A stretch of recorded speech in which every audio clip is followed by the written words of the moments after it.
이걸 안 가져오려고 그래. 이게 너무 저질이 없고 애들이. 근데 내가 말했잖아. 수준이 너무 낮아서 보는 재미는 있다고. 자, 보겠습니다. 일단 이준석이 언론 인터뷰에서 윤핵관은 반란군이다. 몰아낼 것이다. 이게 무슨 맥락이냐면 난 탈당 안 한다. 그래서 많은 이제 정말 이제 수준 높은 전문가들은 윤석열이 탈당할 거다라고 보는 경우가 되게 많아요. 왜 있잖아. 버티고 있으면 얘들을 소수로 만들어버리고 다수가 탈당하겠다라는 개념으로 가는데 그거 쉽지 않거든요. 윤석열 캐릭터로는 가능해 보이는데 어쨌건 윤핵관은 반란군인데 내가 왜 나가냐. 그렇잖아. 이게 사극으로 따지면은 이준석이 숙청당한 거잖아.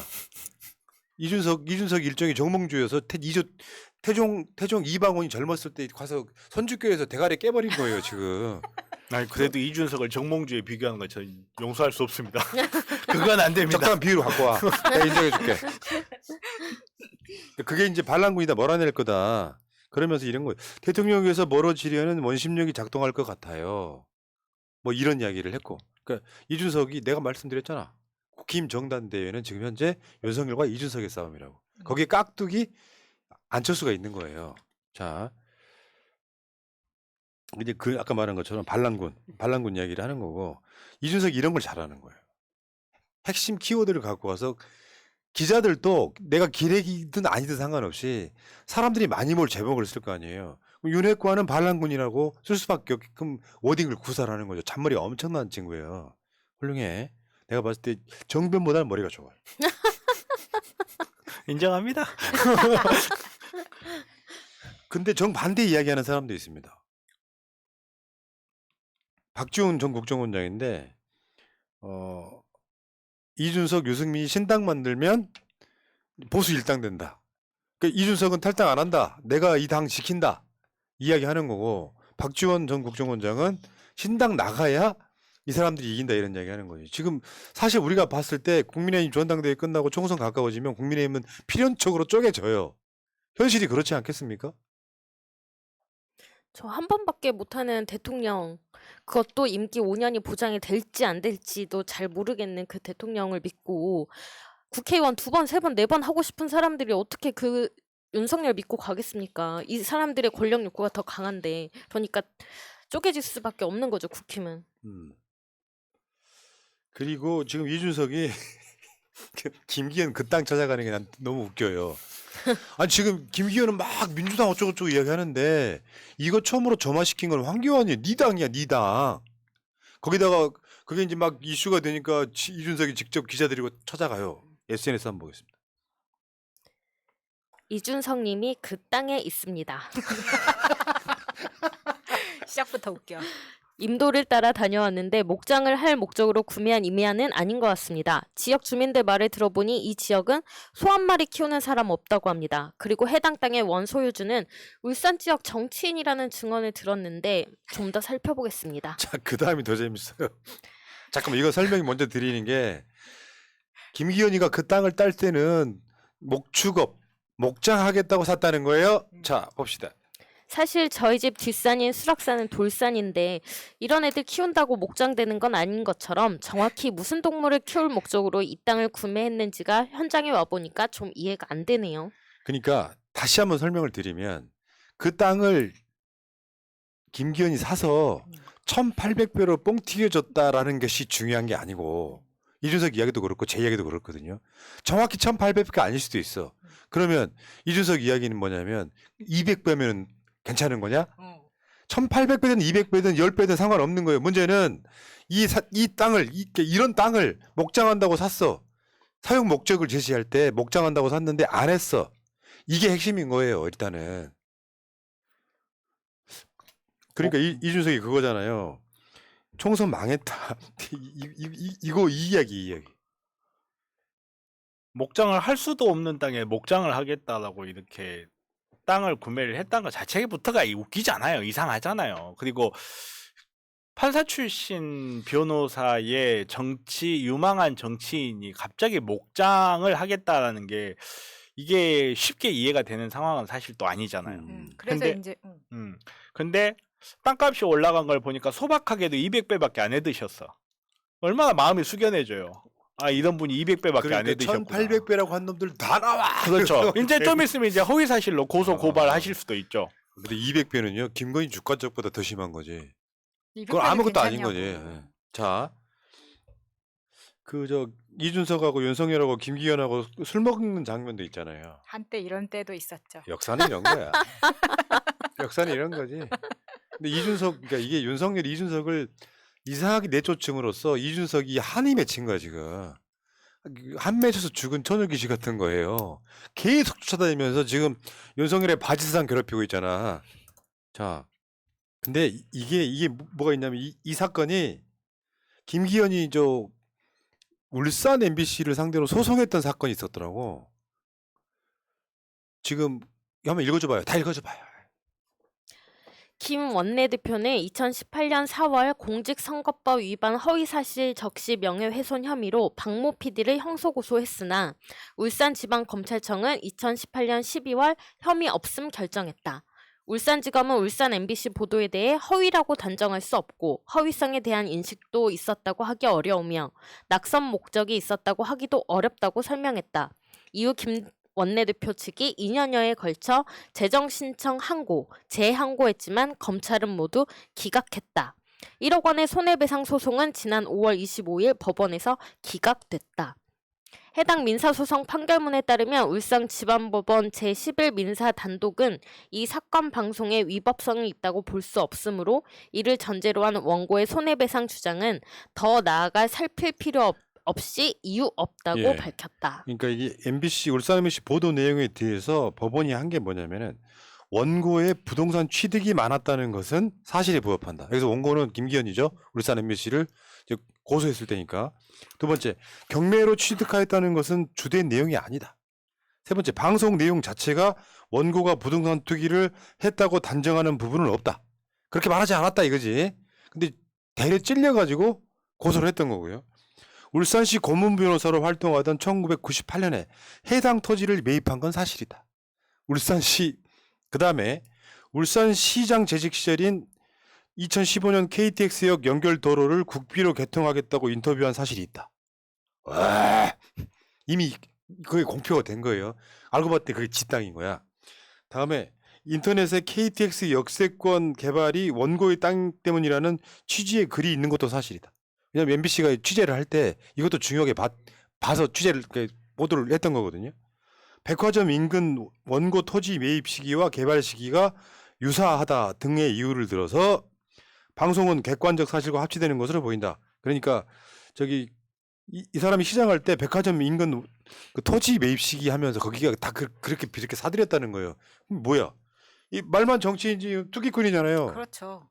그 법원이 인정한 거예요, 이게. 그래서 지금 김기현이 이 울산에서 이 내용에 대한 이야기만 나오면 모든 언론인들을 다 고소고발한다는 겁니다. 그중에 지금 한 건의 판결이 이렇게 난 거예요. 근데 이 정말 악의적인 게 울산 MBC의 박모 PD를 개인으로 형사고소를 합니다. 그리고 후에 민사까지 간 거예요. 근데 법원에서 다 기각이 된 겁니다. 법원이 판단했을 때에도 이 방송, 이 내용이 어느 정도 부합하기 때문에 이런 판결을 내린 거 아니겠습니까? 김기현이 다급해졌어. 혼자 PT 하듯이 해명 기자회견을 하더라고. 네. 근데 왜 그러냐면요. 이거 당대표 돼도 계속 이제 이게 문제가 될 거예요. 그러니까 이준석 한 말이 총선 망했다는 게 이런 거예요. 나 1800회 아니거든. 이게 주된 해명의 요지였는데요. 알고 봐도 몇백 배는 되는 거예요. 그렇죠. 그러니까 그 PT 때 어. 시작이 또 고조선부터 시작하는 겁니다. 어려서부터 우리 집은 가난했었고부터 시작하는 거예요. 근데 그렇게 가난하게 공부하고 고학해서 판사가 되고 변호사가 되고 정치인이 되는 사이에 김기현은 70억 넘는 재산을 불렸고 이 임야까지 따로 챙긴 겁니다. 부동산 부자. 그 김기현이 그 PT 하면서 지가 막 무슨 좋은 일도 아닌데 PT 하면서 핵심 요지가 뭐였냐면 내 땅 밑으로 KTX 터널 지나가게 하는 사람이 어딨냐. 그거 맥락이 다른 맥락이에요. 왜냐면은 이준석 말처럼 여기에 도로가 나게 되면 미래 가치가 훨씬 큰 곳이에요. 근데 어떤 언론이 김기현 말을 아마 단독으로 받았나 보지. 어떤 식으로 쉴드를 치냐면 계속해서 공시지가만 이야기합니다. 그러면 1800이 아니다라는 이야기만 하는 거예요. 1800배가 아니다. 근데 실거래가는 훨씬 더 클 수가 있고 미래 투자 가치가 있을 때 우리가 왜 부동산 회사들이 막 전화해가지고 여기는 지금 현재는 이렇지만 거기에 뭐가 뚫리고 뭐가 뚫리면 얼마 땅값이 오른다는 이야기 하는 거랑 똑같은 거예요. 이거 투기꾼 맞고요. 그다음에 다음 사진 한번 보여줘봐요. 여기서 핵심은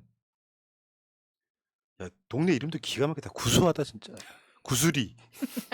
조심하세요. 고소리가 될 수 있으니까. 그러니까 민주당이 제시한 인근 토지 매매 실거래가가 평당 183만 원인데 2021년 1월 달 기준 1분기 기준 해당 토지 공시지가는 25만 4천 원 정도 되니까 공시지가와 실거래가는 완전히 차이가 있는데 이거를 교묘하게 공시지가로 계산했더니 별로 본 거 아니야. 그래도 그거 최소 몇십 배 이상은 되는 거고요. 문제는 저 사진에 자세히 보시면요. 사진 안에 빨간 선이 김기현 땅이에요. 그 빨간 선 밑으로 지나가는 하얀 선 있죠. 네. 저게 고압선이에요. 고압선. 그러니까 김기현 땅 안으로 통과하는 고압선은 단 하나도 없어. 고압선이 반드시 갈 수도 있었는데 김기현 땅을 돌아서 가요. 차마 김기현 땅은 가로지르지 못했다고. 야 저기 김기현 땅이네. 야 피해 피해가. 그러면 김기현이 울산시장하거나 당시에 그 이 땅을 살 때 국토위 간사였다고 하면 더군다나 영원의 친구 박맹우가 울산시장 할 때 뭔가 특혜를 받아서 땅을 샀거나 이런 상황이잖아요. 이 사람 정치인 맞아요? 중대한 독착 비리가 떠오르네요. 그러니까 손혜원 의원님 사건이라든지 우리 양이원영 의원님 사건하고 비교를 한번 해보자고요. 이게 과연 비교가 되나? 근데 이거 가지고는 놀라우리 만침 조용하죠. 네. 왜 그런 말 있잖아요. 그 초보는 발로 뛰어서 땅을 사고 고수는 그 땅을 개발되게 한다. 아니야 그렇죠. 바로 그거지. 네. 땅을 개발되게 한다고 딱 이게 그 짝이잖아요. 예. 자기가 땅 사놓고 그 땅 근처로 도로를 지나가게 하고 그 땅에 장애가 될 수 있는 송전선 돌아가게 하는 기적을 펼치시는. 예. 자, 김기현 이력 중에 처음에 시작하는 건 울산시 고문 변호사라는 게 있어요. 이 사람 판사 출신이잖아요. 그러니까 오랫동안 법원에 있었던 건 아닌 것 같고 이재명 대표는 사법시험을 합격하자마자 성남으로 내려가서 시민단체를 끌죠.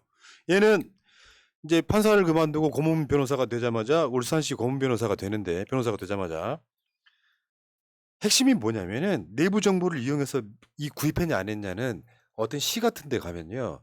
어떻게 해서 장기적인 그 계획이라는 게 있단 말이에요. 그렇죠. 요 내부 정보를 이용해서 맹지를 구입했냐 안 했냐가 핵심이고 그 땅의 가치를 올리는 건 사실은 정치인들의 힘이지. 거기다가 뭐가 들어가고 뭐가 들어가고 하는 계획이 있다면 그러면 장기적으로 묻어놓는데 그 땅을 자기만 알고 있는 정보일 거 아니에요. 소수가. 그러면 여기 땅을 살 때 땅을 왜 살려고 그러는데요? 농사 질 것도 아닌데 목장하려고요. 이거를 이준석이 정확하게 핵심 찍은 거예요. 민주당 국회의원들 이번에 저번에 뭐 LH 뭐 사태 났을 때 우상호 의원 같은 사람들 농사 안 짓네 짓네 이야기하면서 그러니까 투기라고 해봐야 진짜 우리 사무실만한 정도 텃밭을 갖고 투기라고 했었잖아요. 이거 어마어마한 투기지. 그리고 사실은 이게 정확하게 배임이에요. 왜냐하면 물론 우연이겠지만 가정을 해보면 안 뚫려도 될 터널이 지금 여기에 지나가느라고 도로가 여기에 지나가느라고 도로 비용이 더 많이 들었을 거고 그리고 송전선 이거 돌리면서 비용 얼마나 더 들었겠어요. 쉽게 말해서 그렇죠. 국가기관이 피해를 입었는데 이득은 누가 봤어요? 정치적 이득이 아니라 금전적 이득. 자기의 땅의 가치가 올라가는 금전적 이득을 본 거잖아. 이게 사실은 일부의 주장에 따르면 저는 결코 그렇게 생각하지 않습니다만 일부의 주장에 따르고 그 말이 맞다면 200배의 배임을 한 거예요. 이게 배임이지 5,500억을 벌어왔는데 더 벌 수 있었는데 못 벌었다. 이게 배임이 아니라고요. 그리고 하나 더 핵심은 이제 국토위 간사이던 의원 시절에 울산시장한테 영향력을 미쳤냐 마느냐인데 나는 영혼의 동지라고 생각하는 사람이야. 지역구를 박맹우가 시장하면 김기현이 국회의원하고 같은 지역구에서 박맹우가 의원하면 김기현이 시장하고 이랬던 영혼의 동지야. 그게 주거니 받거니야. 요게 가장 중요한 부분인 것 같고 결정적으로 우리가 그 김기현 동생 김상임 면에 30억 받은 형 팔아가지고 저 건설 허가내 줄게라고 30억 받았던 그 김사면이 사건.